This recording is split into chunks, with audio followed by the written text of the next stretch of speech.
Welcome to part 3 of my drawing lesson. This is called Drawing the Obvious. What we're going to do today is that we're going to draw the details in.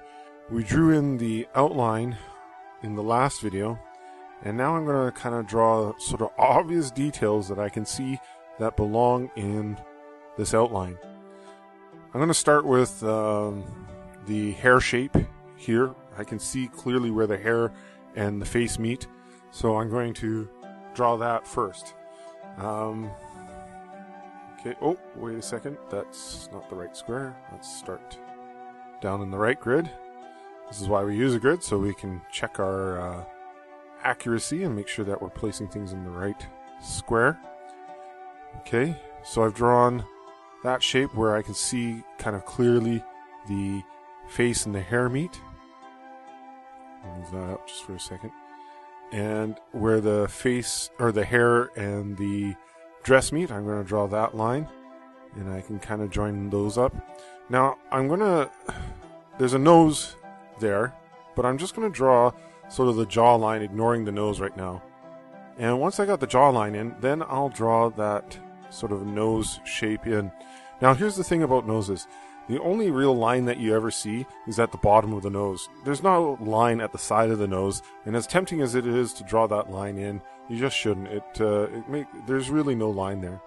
So now I'm going to look at the doll and draw the head of the doll, and kind of check where the doll and the dress kind of meet, and then the sleeve of the doll and that first part of the braid hair just comes down, or the sleeve comes down now, and now we're kind of getting into some detailed areas. This hand's going to be difficult, so I'm just going to leave that.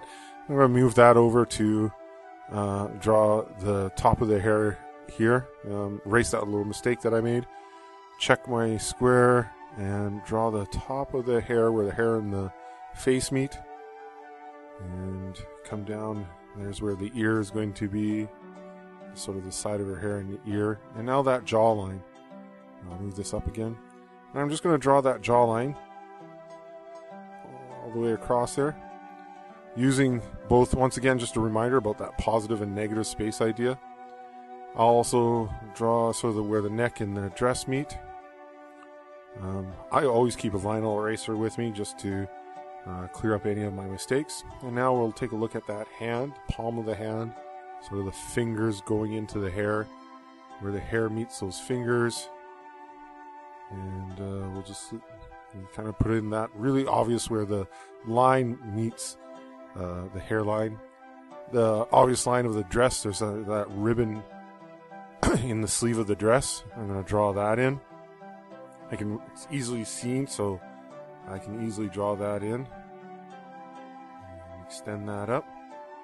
Oh, too far. Now I'm going to draw the second ribbon in, and that kind of meets the edge of the dress, and then also the sleeve of that dress,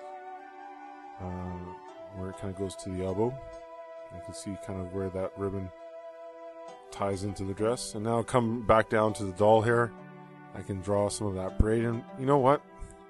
That braid is kind of tough. I'm going to just leave that down the side and do the hair and the dot of the eyes easy. So I'll do that.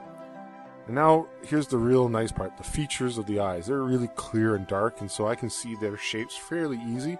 And they're downcast, so I don't really have to get too caught up in trying to draw the eye shape. I can just draw sort of the lashes and the eyebrows. I'm going to place the eyebrow here. Put it in the eyelash. Oh, but now, just to hold on a sec, let me just see what I'm doing here. I'm putting in this eyelash, but you know what? I've noticed something about the eyelash. It actually crosses into the other square, so I've made a mistake here. I'll just erase it. And just to make sure, I'm going to draw the eyelash first, actually, where it crosses into the square, the shape of the eyelashes. And then the top of the eyebrow would belong just about up here. I can see that it crosses into one square, but it's mainly in this other one. I'll connect the eye to those eyelashes. Just quickly fill that in. There, that's better. That gives the right angle now of the eyes to each other. A little bit of the nose, I'm just going to put that, shape that a little bit better. And then the lips. Now these lips are quite hard. They're kind of an odd shape. You can't really see the top lip. You see mostly the bottom lip. And I'm just going to try to get this shape in. And nope, that's not quite right. Let's try to change that just a little bit. That's still not quite right. That side comes down a little bit. And then there's the top. Just a faint hint of the top lip. And now I'm going to just darken up this eye so that it's kind of clear. A little bit too much there. Just where it joins up. And that's pretty much the obvious part of those. Stay tuned for part 4, my drawing the details, like the hand and the rest of the dress. If you haven't watched my first 2 videos, you'll want to watch them first before you do this video. Drawing the grid and